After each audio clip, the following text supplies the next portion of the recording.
Idol, ang lupit mo. Panalo ka sa ahon, bangus mo. Bangus ko? Eto, tochong bangus.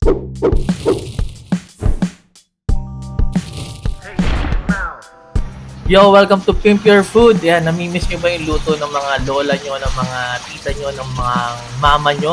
Ayan, ito tochong bangus. Kung hindi nyo pa alam gawin, napakadali lang nito. Basic na basic. Ayan, para naman hindi laging prito o paksiw ang ginagawa natin sa ating bangus. Speaking of prito, ayan, pinirito ko lang yung ating bangus slices. Yan, hanggang sa makontento ang inyong puso. Tapos, set aside lang natin. And then, syempre, prito na natin yung iba. Ayan, pinibuntot. At yung ulo, at skip na natin yan. Alam naman na natin kung paano magprito.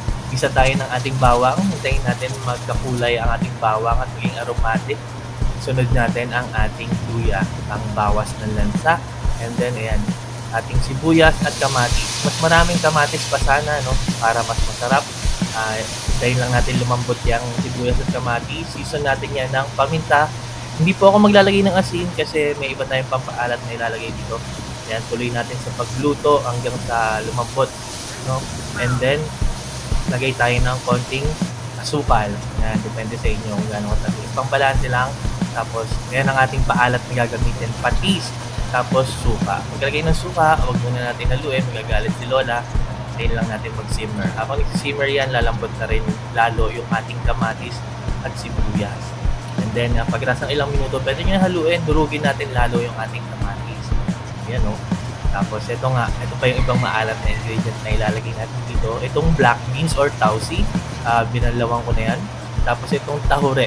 Tokwa yan na binabad yata sa ano yan, suka at toyo o tubig, asin. Di ko alam, basta maalat din yan. Dinurog ko lang, no? Kasi yan, sinama natin sa ating ginigisa. Yan. Meron kayong makita niyan tahure sa palengke, pagtanong nyo lang.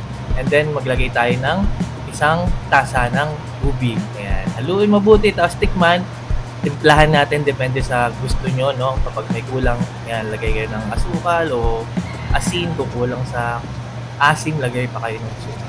And then, ayan, kapag okay na yung lasa, lagay kayo ng slurry, cornstarch slurry para lumapot. Ayan, kapag malapot ng ating tocho sauce, balik na natin or ilagay na natin yung naprito natin bangus, simmer natin, tapos balik na rin yung kabilang side naman natin i-simmer para makasip-sip ng sauce. Yan, ganyan lang kadali. And now, look at that. Tapos na. Meron ka ng masarap na tochong bangus. Diba? Napakadali.